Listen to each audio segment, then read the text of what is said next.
mwese muhimbaza izina ry'Imana. abo babikorera bona mubaze rimwe ryakatonda. Abatabizi rero bagiye batyo, kwaba batabimenye batambura bubati, ariko abamenye icyo baremewe n'icyo bashyiriweho naye abategeera ekyo kye batondebwa n'ekyo kye bateekebisa bayitibwa abantu ba Katonda. Haleluya. Mukama yabazibwe.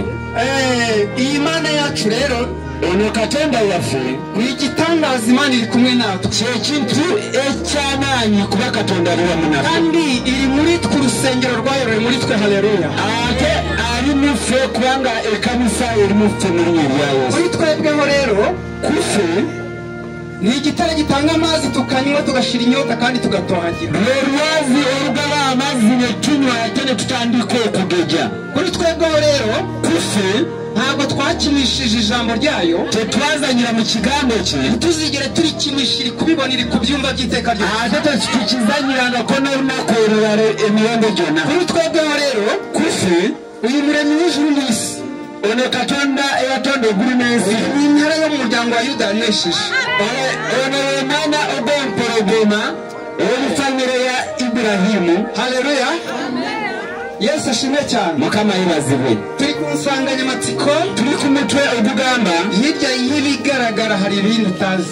emabega wa bino ebitarabika waliwo ebirala. Imana yabonye yuko abazaba abanyabwenge mu isi, Katonda yaba mu maaso owaba abagezi, abazabaturwa n'imyuka mibi muri bo hagatura Imana. waliwo ebigenda okubavaamu ebibi wasimbibwemu obwakabaka bwa Pawulo yabivuze mu rwanda rw'Abakorinto igice cya mbere 18. nga Pawulo bwe yabyogera mu Bakorinto essula yayo esooka olunyiriro lw'ekumi-na-munaana. Asoma ngo ubwenge bwo mu isi bwose yabuhinduye ubusa, nti amagezi ag'omu nsi gonna gonna yagafuula ebitaabulwe. bakiriye imbaraga z'umusaraba Imana ibita abanyabwenge. abayaniriza amaanyi ag'omusaalaba ne batandika okweyita abagezi naye nga si be bagezi. Ibyo birahenze, twifuze kubikumenyesha. ebyo byebintu ebyebbeeyi ebyatulese ne mu kifo kino okukubuulira. Hari aho babikura, ni ahitwa kumenya ukuri no kukwakira no kwigira ku mavi. waliwo bewe babisena nga si balala okugenda ku maviivi gye tubisena. Insanganyamatsiko yacu na mukecuru na muzehe ayumve, kubanga bigaragara hari ibindi. omuzeeyi n'omuvubuka ali mu kifo kino mu maaso g'ebitarabika waliwo ebirala. Burya bwose hirya y'iki gitoki gisa gutya hariho umuneke. mu maaso g'ekitooke ekifaanana bwekiti wayinza okufuuka eryenvu, kandi hirya y'umuneke hari icyitwa umutobe. ate mu maaso g'eryenvu wayinza okubeerayo omubisi. Hirya y'urubori rw'inzuki hari ubuki. emabega w'okulumibwa olubuki wayinza okubeerayo omubisi gw'enjuki. kandi hirya y'imirabyo hari inkuba. ate mu maaso g'ebyo ebimyasa waliyo laddu. Yesu ashimwe cyane. Mukama yebazibwe. mwari mubizi, mubadde mubimanyi iyo mubonye igicu bwe mulaba ekiro ko hirya y'igicu hari imvura, mubenga mutegera nti mu maaso g'ekiro waliyo n'enkuba. hirya y'ukuri hari ukundi utazi. emabega w'ekyo kyoli waliwo ekirala kyotamanyi.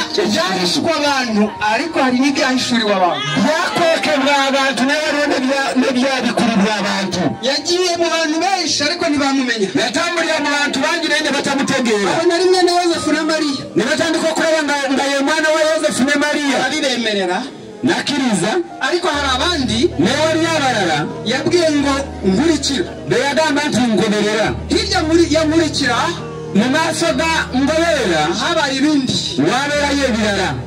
abararitswe bakemera mu cyuma cyo hejuru, abategekebwa ne bayitibwa mu kisenge ky'ewaggulu. hirya y'icyo bamanukiwe n'imbaraga zidasanzwe z'Imana. mu maaso g'ekyo waliwo amaanyi agabajjula nga mu ngero ya Katonda. ibanga riri mu icyo niho Tabita yazuriwe. ekintu ekyakusifa ekiri mu ekyo Tabita hirya yo mu cyumba cyo hejuru hari umuzimu. ekitegeeza mabega w'ekisenge ekyo waliwo okuzuuka. nawe urabwirwa ngo hirya y'urwiherero hari ibyo utazi. naawe buli wati mabega w'okusifa waliwo by'otamanyi. ntabwo ibitagaguza ntabwo ipfa kubitanga ahubwo uzabicira bugufi. tosobola kubigabanguza bugala byokka wabula olina bikakanira. hirya rero yaba bajugunye mu muriro habonetse uwakaye. emabega waabo bwe baasuula mu muliro walabika abalala. hirya y'urwobo rw'intare imbaraga y'Imana yigaragaje, umuhamya mw'isi araboneka. emabega w'ekinya ky'empologoma waliyo ekirala. Yesu ashimwe cyane. Mukama yebazibu. Uyu ni igitare gitanga amazi kandi rwose hataboneka gakaboneka bakaniha bagahemba. Rwazi uruzara maze abantu nebanyora bagaburiranye batandiko kuzokira bujya. Iyi nsanganyamatsiko ikubwira ngo hirya y'uko ukwiyumva hari ukundi wakwiyumva. Umutwe gwatugane nti nabega wengeri jeri nakwenda wari wengeri embera Yesu borokuriramo. Nukuri uko uri ntabwo ariko biri ahubwo hari ukundi Imana igufitiye. Gemazima wari wamazima mara Katonda gakuyinako. Hirya y'umukwe rero haba umugeni.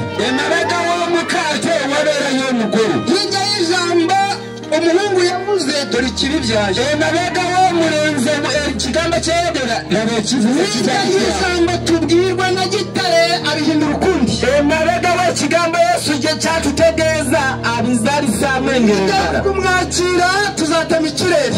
Nabega yo kumwaniza turitemekire. Hirya y'ibibaho hari ibindi wabona mu maso webye bikuberamo ebiberaho wari webera byo inzoku. Hirya y'ijambo zumvumo hirya y'inyuguti hari ikiziba cyaryo. Nabega we ikigamba cyo bogenda kusoma wayinzo kubayo emukutendara. Hirya iyo gupfukamira Imana hari bizashongonoka. Nabega yo kufukamira Katonda wari webera bijyo kukuyika. Niyo impamvu yitwa Alpha na Omega. Yesu ngarwaci tumuyita Alpha na Omega. Ari tangiriro gusa ahubwo ni nawe herezo. Siye ntandikwa yoka wabura ateye yewe ibintu byose bibaho bigira isoko. Ebintu byene biberaho bibera n'isuro. Nibi muri uyu munsi bifite aho byaturutse. Nebine bye turi mu byo nawe roho byava. Ushatse kuba wijuru hari aho byaturutse. Singo bayagada kubera wakatonda warone suri. Ababwiwe ngo ngwino wari wabagana ibwati jangu. Iyo baje bajya hari ibyo basanga aho bagiye. Wari wabyo basanga aho baraze. Hari n'uwabwiwe ngo sohoka. Wari wone yagana ibwati furuma. Yesu ashimwe cyane. Mukama yebaziwe. Mukumvira ibyo Imana ivuze ridatangirwa ibitangaza birakora. Mukuri recyo Katonda cyayogede ibyamagere biberaho. Yesu ashimwe cyane. Mukama yebaziwe. Insanganyamatsiko yacu uyu munsi biyibagirwe. Umutwe gwafogwa rwero tugora. Ugatahana tuyisenge na tuyisenge. Tugenda na mugore wacu tuyisenge oba tugenda na mugore wacu tuyisenge ba Debora. Ni tuyisenge na tuyisenge. Tusabe era tusabe no murara. Ebikundanye byajana. Byagana bigenda biyo. Kandi bisabira sabirana. Ate bifanana bitandika buryo no kusabira mu nesara. Ariko ubwo mwabigenjemo. Munande simanyi mutaravuka. Tumunazari bo bana ari bizi. Katonda yari yabimanyi tuyisabe. Reka nanko tuyisenge. Reka nafe tuyisabe. Kugira ngo Imana izaduhuze n'umukwe ugiye kuza. Katonda ashobora kudusisinkana n'umukwe yagendeye ku kandi twifuze guteruka ahantu turi kugira ngo twimurirwe hano. Aje tusaba kusituka we turi tutuzibwa mu kifekira. Tukamire guhindurwa kundi zumba gusenga kwacu. Tukaniro kusaba kwafe natwe tujya kucyusibwa nuko basenzi kumvika bibikoze natwe uzatwumva. Ngamwe basaba nebibaho rwaro natwe tujya kusaba bibereye. Reka ibi bigaragara bitubyarire ibitagaragara. Reka binebira bikabituzarire bigaragara. Aho kugira ngo tubutahe gutya reka natwe dutangire dutaha bwacu. Okuyingira embaga bweti reka tusabe tuyingire na fe. Aba ni nka babandi bamukurikiye. Bana bari ngabanga bari abamugoberera. Abo bamugiriye nk'umugisha. Abo bamufunira ko mukiza. Yesu ashimwe cyane. Mukama yebaziwe. Hirya y'ibigaragara hari ibi.